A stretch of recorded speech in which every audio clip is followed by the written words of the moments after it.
সাইজের ভাঙন মাছ এসছে, তাই কেটে নিচ্ছি বন্ধুরা। দেখুন কত বড় সাইজ।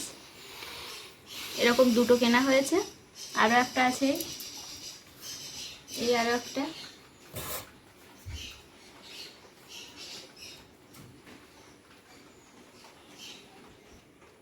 দেখুন একটা একটা একটা আমার হাতের সমান সমান মাছ, কত বড় বড়। নমস্কার বন্ধুরা, কুকিং উইথ ভুতু চ্যানেলের একটি নতুন ভিডিওতে আপনাদের সবাইকে স্বাগত। আজ আপনাদের সামনে একটি সম্পূর্ণ নতুন ধরনের রেসিপি নিয়ে এসেছি। আমিও প্রথমবার ট্রাই করছি, এটা আমি আগে কোনোদিনও করিনি। এটা ছিপ দিয়ে আমরা ধরেছিলাম, পাশে একটা খাল আছে, সেই খাল থেকে। জানি না কেমন হবে, দেখা যাক, আশা করি ভালো হবে।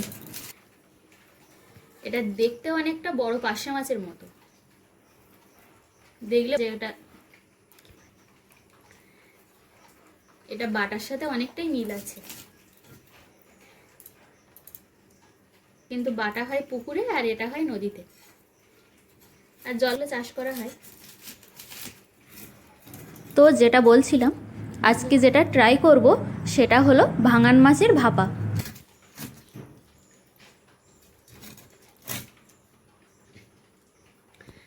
একটু বড় বড় সাইজের পিস করব।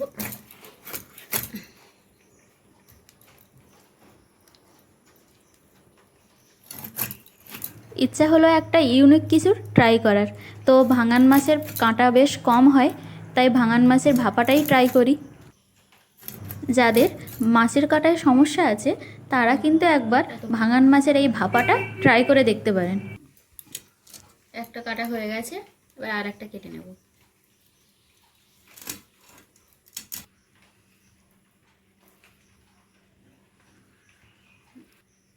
কত বড় মাথা!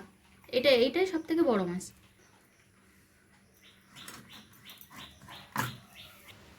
এখন বাইরের আবহাওয়াটা খুবই সুন্দর, ঝোড়ো হাওয়া দিচ্ছে, তার সাথে ঝিমঝিম করে বৃষ্টি হচ্ছে।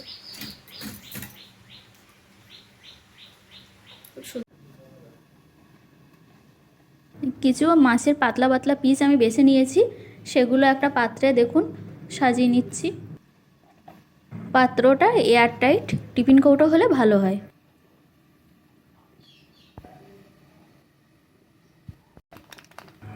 আর একটু লঙ্কার গুঁড়ো দিয়ে ভালোভাবে মিশিয়ে নেব। এই রকম ইউনিক রেসিপি দেখতে কুকিং উইথ ভুতু চ্যানেলটি নিয়মিত ফলো করবেন। সামান্য পরিমাণে সর্ষে, পোস্ত আর কিছু কাঁচা লঙ্কা আর একটু সামান্য পরিমাণে নুন দিয়ে আমি ভালোভাবে এটা শিলে বেটে নিয়েছি। এটা আপনারা চাইলে মিক্সিতে পেস্ট করে নিতে পারেন, কিন্তু শিলে বাটলে স্বাদটা ভালো হয়।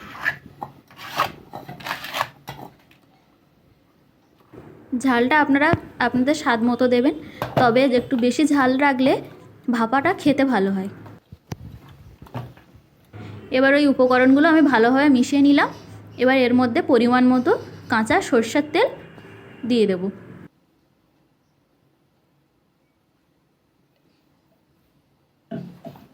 তেল দিয়ে আবার একবার খুব ভালোভাবে মেখে নেব। ভাপার স্বাদ কিন্তু এই মাখাতেই হয়, এরপরে তো এর মধ্যে খুন্তি দিয়েও কিছু করা যাবে না। এবার আমি এটাকে 10 থেকে 15 মিনিট এইভাবে ম্যারিনেট করে রেখে দেব।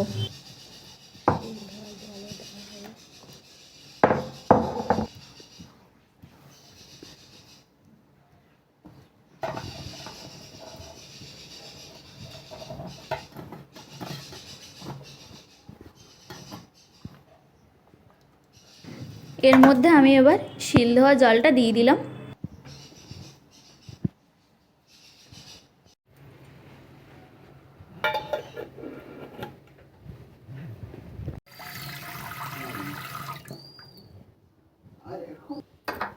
একটা পাত্রে আমি জল নিয়ে নিয়েছি, এবার এটা গ্যাসে বসিয়ে দেব, দিয়ে ভাপার কৌটোটা জলের মধ্যে বসিয়ে দেব।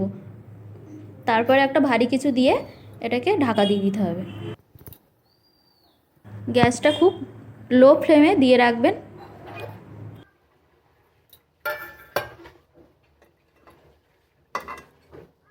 ঠিকমতো সেদ্ধ হয়েছে কিনা। মাছগুলোকে এবার একটু উল্টে দিচ্ছি, এরপরে আরও 5 মিনিট ভাপাতে দেব। রেসিপিটা সবাই একবার ট্রাই করে দেখবেন, আমার তো খুব ভালো লেগেছে। এই রকম ইউনিক ইউনিক রেসিপি দেখতে কুকিং উইথ ভুতু চ্যানেলটি অবশ্যই সাবস্ক্রাইব করবেন। তো আমার রান্না কমপ্লিট। রেসিপিটা কেমন লাগলো অবশ্যই কমেন্টে জানাবেন। সবাই ভালো থাকবেন, টাটা।